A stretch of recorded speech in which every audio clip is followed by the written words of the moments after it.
Yo hago un video. Decís por qué lo vas a votar a Milei. Sí. ¿Y qué decís ahí? ¿Por qué lo vas a votar a Milei? No, hablé de la cultura del trabajo, de cómo destruyeron la familia, cómo se meten a través de la educación en cosas que es de los padres, la delincuencia. Hablé de el día a día que vive una persona que vive en el conurbano. Yo creo que no es la misma realidad de una persona que vive en Loma de Zamora que la que vive en Palermo. Son realidades diferentes y vemos cosas diferentes.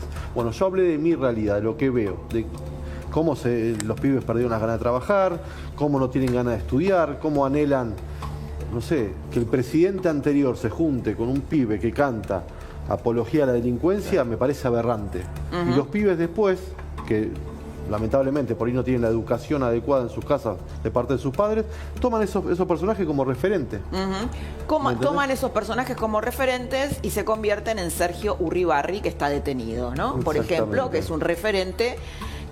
Sergio Urribarri fue exgobernador de la provincia de Entre Ríos, fue embajador en Israel y fue también, muchos no se acuerdan de esto, precandidato a presidente en el 2015, exactamente, y por eso está preso, de Cristina Kirchner, ¿no? Así esto que está contando Herrero Liberal, Matías, en realidad, no sé si lo copiaban, es una cultura que emerge o que permea de abajo hacia arriba, ¿no? Elegían bien, sí, bueno, Vudú, ¿no? Que está condenado, como diría Moreno, por chorrito, no por chorro, chorrito, porque chorrito es más despectivo todavía que chorro, ¿no? Sí, sí. Claro, es como más peyorativo. Bueno, Urribarri está detenido, nosotros nos metíamos, estábamos armando el programa y en realidad tiene una doble condena, Urribarri, por malversación de fondos, por peculado, es decir, ahora te lo explica bien Gasulla, por desviar fondos públicos para la política, para su campaña presidencial, justamente, exacto, y está en prisión preventiva en una cárcel en Paraná. La pregunta es, está en la misma situación de Cristina, ¿por qué Urribarri está preso y Cristina no? Bueno, por los jueces, por la decisión de la justicia, porque en este caso entendieron que Sergio Urribarri tenía la posibilidad de entorpecer la causa judicial y fugarse. Algo que no entendieron, ni tampoco se lo solicitaron. En ningún momento de la causa Vialidad Nacional a Cristina Fernández de Kirchner nadie le pidió la prisión preventiva. Pero el esquema de corrupción era básicamente lo mismo. Luis, te interrumpo esto. ¿No dicen los jueces que hay peligro de fuga de Urribarri? Que por eso tiene... Urribarri sí, yo te decía... de Cristina no. Es lo que te estaba diciendo. De Cristina nunca nadie dijo... En la justicia, en la causa Vialidad, ni los fiscales ni los jueces, nadie pidió la detención de Cristina. Claro. Pero la confirmación de la condena es exactamente la misma. Lo que pasa es que la justicia está representada por personas. En algunos casos, en el caso de Entre Ríos, se decidió la detención de Urribarri porque los fiscales, los jueces entendieron que había peligro de fuga y de entorpecer por su posición de poder la causa judicial. Urribarri esta semana se va a definir si sigue preso o no. También se definirá la situación del cuñado. ¿Por qué la del cuñado? El cuñado Aguilar. Juan Pablo Aguilera. ¿Están juntos y aislados? Sí, exactamente. En una cárcel. En Entre Ríos, sí. En Paraná. ¿Por qué? Porque Aguilera era, digamos, el socio en algunos negocios para girar fondos públicos que terminasen a través de distintas sociedades anónimas, Next SRL, TEP SRL, de mucha dinero de aquel momento. Ahí tenemos algunos de los fragmentos de la última resolución judicial que termina confirmando la condena a Sergio Urribarri, y los montos vos dirás, esto es irrisorio, estamos hablando de 500.000 pesos, pero yo te digo, es de hace 10 años atrás, cuando 500.000 pesos eran otra cosa. Estábamos en un 4-1, 5-1, hace la cuenta, pero era muchísima plata y se terminó girando dinero en más de 9 millones de dólares. ¿Por qué? Porque Urribarri necesitaba financiar su campaña política. Era el candidato, justo hoy que hablamos de la Asociación Madre de Plaza de Mayo, el candidato elegido por Eve de Bonafini, el candidato preferido del sector más duro del kirchnerismo en el 2015. Después terminaron cerrando con Daniel Scioli. Así es. Tenemos conectado a Francisco Ramírez Montrul, fiscal de Entre Ríos. Entiendo que es el fiscal que pidió la prisión preventiva de Urribarri. ¿Cómo le va, fiscal? Muy buenas noches, muy bienvenido. Muchas gracias, muy buenas noches. Usted es el fiscal que pidió la prisión preventiva a Urribarri. Sí, uno de los fiscales, estamos trabajando en grupo con 3 fiscales más.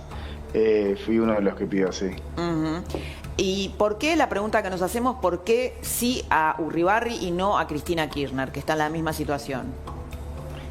Bueno, yo puedo, porque tengo conocimiento de ello, es del tema de los motivos que llevaron al pedido en la causa contra Urribarri. Ahí se solicitó porque entendíamos que el peligro de fuga se había acrecentado en virtud del avance de la investigación, de los recursos, de las confirmaciones en distintas instancias. Lo confirmó la condena luego del juicio, lo confirmó la Cámara de Casación y también el Superior Tribunal de Justicia. Entonces, ante esa situación es que nosotros entendíamos que el peligro de fuga se acrecentaba por esta situación, y eso motivó a que en el mes de abril de este año solicitamos la prisión preventiva, porque entendíamos justamente que se daba esta situación. Fiscal, ¿ustedes sufrieron algún tipo de persecución, de aprietes? Porque eso fue lo que pasó con la fiscal original del caso, la que investigó, Cecilia Goyeneche, que terminó siendo apartada por otras razones. Nosotros, una de las cuestiones y un cambio de criterio que me parece destacable es que se pudo evaluar en el ámbito judicial lo que estaba sucediendo fuera de él. Se tomó como riesgo de fuga uno de los elementos como que lo establece, no es nada inventado, sino que lo establece nuestro Código Procesal, es que se tiene que evaluar la conducta del procesado, en este caso del condenado. Y teniendo en cuenta esta situación, fue uno de los puntos que se distinguió la Cámara de Casación con respecto a una resolución anterior que había considerado el peligro de fuga, pero no entendía que la forma de controlarlo, este peligro, fuese en la unidad penal, sino que con restricciones. Bueno, la Cámara de Casación puntualmente tuvo en cuenta la conducta del procesado, y es así que nosotros acá en la jurisdicción hemos tenido conferencias de prensa cuestionando las resoluciones judiciales, conferencias de prensa diciendo que hay una mesa judicial, denuncias ¿conferencias penales. de prensa a qué, perdón, a qué se refiere? ¿A aprietes del poder político? De los abogados de Urribarri. De los abogados de Urribarri. Fernando Burlando. Estrategias que se presentaban y que decían de que no iban a aceptar la condena, de que denuncias penales contra los funcionarios. Es bastante similar a lo que pasó con Cristina Fernández. Exacto. Perdón, y para eso quisiera incorporar a Graciela Ocaña, justamente para hablar de eso. Graciela, ¿cómo estás? Muy buenas noches. ¿Qué tal? ¿Cómo estás, Laura? Buenas noches a todos. Buenas noches. Estamos todos en el aire, los 4. Graciela, a mí me parece extremadamente relevante un gobernador preso, yo no sé, un ex gobernador, mejor dicho. Es la primera vez que sucede. ¿Cuál es tu evaluación en principio de esto, que pareciera un cambio de época? ¿Y por qué Cristina no está presa y sí Urribarri en la misma situación penal, digamos? Bueno, a mí me parece que es importante reivindicar aquí, por supuesto, a los jueces, pero fundamentalmente a los fiscales que actuaron y a la fiscal anticorrupción, que por investigar junto al periodismo pagó un alto costo, fue destituida. Yo espero que la Corte revea esa situación y esa persecución que sufrieron aquellos que hicieron esta investigación. Por otro lado, me parece importante que la justicia actúe en forma independiente del poder político. Claro que a veces uno ve la resolución de estas causas cuando ya se abandonó el poder, ¿no? Esto también sucede muchas veces en la Argentina. Pero creo que es como un aire fresco ver cuando la justicia realmente lleva adelante su deber, que es juzgar si se cometió delitos o si se es inocente. Me parece que el caso de Cristina es distinto porque obviamente no hay peligro de fuga, que entiendo que es el motivo central por el cual la Cámara de Casación de Paraná determinó la detención. En el caso de Cristina, los fiscales ni los jueces actuantes han considerado que se configuró esa situación. Aunque todos sabemos que cuando una condena es revisada por el Tribunal de Azada, prácticamente es una condena que seguramente es una condena firme, porque la Corte no es un tribunal que tiene la obligación de tomar el tema. Puede hacerlo o no. También la Corte, es cierto, esta semana se conoció el fallo de la causa sobre sueldos. Sí. Por ahí la gente más joven no tiene idea de qué se trata, sí, pero fue un gran escándalo en los 90 en el gobierno de Carlos Menem, en donde Menem, Cavallo y todos sus ministros cobraban sobresueldos de la CIDE. Y esto en el expediente ha quedado bastante probado. Sin embargo, la Corte decidió que, dado el tiempo que transcurrió, bueno, no ratificar la condena. Y esto me parece que es grave, en atención a los tiempos que muchas veces estas investigaciones llevan en la justicia. Exacto. Y creo que eso no es algo positivo. Ojalá Graciela, ¿vos pensás la que Corte empiece a revertir esta situación? Exacto, sí. Porque la gente lo que dice, bueno, ¿por qué no va presa Cristina? ¿Crees que va a ir presa? Además yo creo que en algún momento seguramente la condena va a quedar confirmada, pero por supuesto, Laura, en los tiempos judiciales, que no son los tiempos que como ciudadana, seguramente a ustedes tampoco, les gusta, porque son años y años y años y años, y por ahí los acusados terminan fallecidos antes de tener o una fallecidos o siendo candidatos, ¿no? Totalmente. Porque está el tema, está el tema de la ley de ficha limpia ahí en el medio, ¿no? Así es, y es muy preocupante lo que pasó esta última semana, cuando que por un diputado no se llegó a constituir el quórum. Y es una frustración más, por supuesto, a quienes la están desde la Cámara de Diputados peleando para llevar esta ley, que se haga ley hace muchos años. Y siempre pongo como ejemplo el caso de Silvia Los Penato, al que yo acompañé con mi firma en este proyecto, pero fundamentalmente la sociedad civil, porque Ficha Limpia surge como una iniciativa ciudadana donde más de 460.000 personas han firmado a través de las plataformas Change para que esta iniciativa sea ley. De hecho, es ley en varias provincias argentinas, lo cual es bueno, cierto, pero necesitamos que la ley sea nacional. Ahora, no sé si saldrá, porque... Bueno, eso es lo que te iba a preguntar. ¿Querrá el gobierno que salga la ley de ficha limpia? Esto te lo pregunto a vos, Matías Bernal. Tenemos aquí a un joven libertario, Graciela, y fiscal, que se suman ahora a la mesa. Porque hay una teoría de que el gobierno quiere mantenerla viva políticamente a Cristina Kirchner para confrontar con ella, porque le conviene. Entonces, bueno, si saliera la ley de ficha limpia, Cristina no sería candidata. ¿Qué crees? No, yo creo que sí, que el gobierno quiere que salga, que se apruebe esta ley. ¿Se va a volver a tratar ahora, el jueves? Yo considero que sí. No creo que Milei esté pensando en eso. Graciela, ¿vos qué pensás?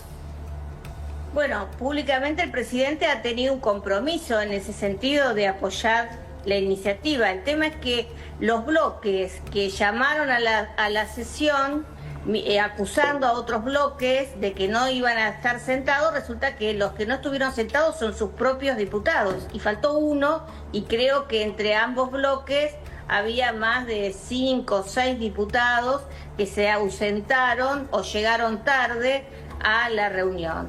Yo creo que es importante que esto sea una señal clara de que, es decir, que vos sospechás que en realidad vos crees que hay alguna negociación en el medio, ¿no? Que algo pasa ahí, que se están intercambiando favores.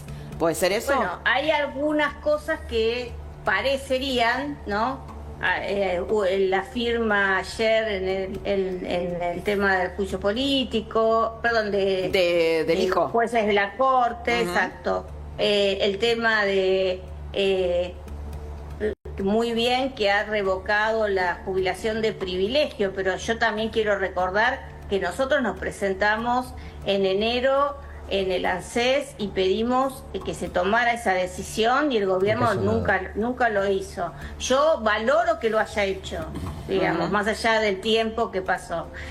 A mí me parece que el tema es, y me parece que puede ser muy riesgoso para el propio gobierno, porque esta misma lógica siguió Cambiemos, así es, Mauricio y le fue Macri, y Cristina volvió al poder. Entonces, parece ser como que es la contracara más fácil de pelear y no asumir, y yo te diría, ni siquiera negociar, sino acordar, lograr consensos en el Congreso con una oposición que ha mostrado ser muy responsable.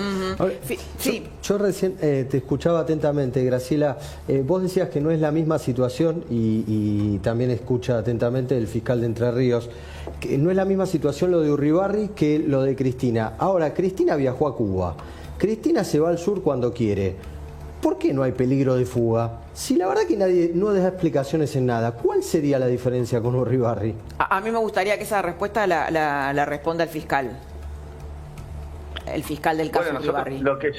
Lo que entendió el tribunal y lo que nosotros propusimos es que se tenga en cuenta en esta situación y atento al avance de del juicio y de las confirmaciones, las condenas, la gravedad del hecho. Creo que la interpretación de la normativa en cuanto a procedencia de prisión preventiva se hizo teniendo en cuenta la gravedad del hecho, las conexiones, los vínculos nacionales e internacionales, los recursos económicos y la actitud, como decía hoy, posterior a la comisión del hecho, que no se demostró arrepentimiento, no se demostró tratar de devolver el dinero sustraído, ninguna conducta en ese sentido. Pero me están dando la razón. Me están dando la razón, estamos hablando de un gobernador que tenía una caja determinada, que fue condenado por 8 años por un desfalco determinado, usted corríjame, pero eran 9 millones de dólares. Y Cristina Fernández de Kirchner tiene una condena de 6 años por muchísima más plata y gobernó toda la Argentina, no solo una provincia. Claro, lo que pasa es que tenemos que hacer un análisis particular. La verdad que desconozco los pormenores de la causa como para poder expedirme en eso. Sí, es lo que le digo, son las consideraciones que se hizo en este proceso. Fundamentalmente tener la dimensión de la gravedad del hecho y de la conducta posterior la conducta en el proceso en sí. Entonces eso fue lo que se evaluó y eso fue el cambio de criterio, más allá también del avance de la causa, las confirmaciones y lo que decían recién, que obviamente las confirmaciones en otras instancias reduce la posibilidad de error de la condena. Entonces eso también se tiene en cuenta porque también ve más cerca, los condenados ven más cerca la posibilidad de tener que ir a la cárcel. Laura, sí. Pero vos fíjate que con Urribarri, por una conferencia de Fernando Burlando, es detenido, no estoy defendiendo a nadie, pero es detenido. Y del lado de Cristina te lo dicen abiertamente, si la tocan a Cristina, ¿qué quilombo se va a armar? Y te hacen un acto en Comodoro Pi mientras que se conoce la condena con Juan Graboy dando una clase magistral. Bueno, hay una diferencia de poder ahí, ¿no? La última, fiscal, es ¿cuál es el futuro? Porque realmente me parece extremadamente importante un exgobernador preso por corrupción en la Argentina. Me parece que eso es sí, hay otro gobernador preso, pero no por corrupción, que es Alperovich. Alperovich, que es por abuso sexual. Bueno, pero el tema de la corrupción que atravesó toda la política argentina y además siendo uno de los candidatos a presidente de Cristina Kirchner me parece súper relevante. ¿Va a seguir preso Urribarri? ¿Cómo sigue esa causa? Bueno, había dos vías, una que se cuestionó por el habeas corpus, que fue rechazado y según lo que han manifestado los abogados defensores, no tendrían interés en apelarlo a esa vía. Pero sí tienen la vía ante el Superior Tribunal de Justicia, que es un recurso extraordinario, para que revean la resolución de la Cámara de Casación. Eso está en trámite, han presentado los recursos y bueno, tienen que en los próximos días resolver el Superior Tribunal de Justicia de Entre Ríos. Muy bien. Bueno, fiscal, muchísimas gracias. Graciela Ocaña, gracias por este aporte y por todas estas reflexiones sobre este tema que bueno, nos preocupa y nos ocupa también. Y también nos alegra la condena a Urribarri. Gracias, buenas noches. Gracias a ustedes. Buenas noches.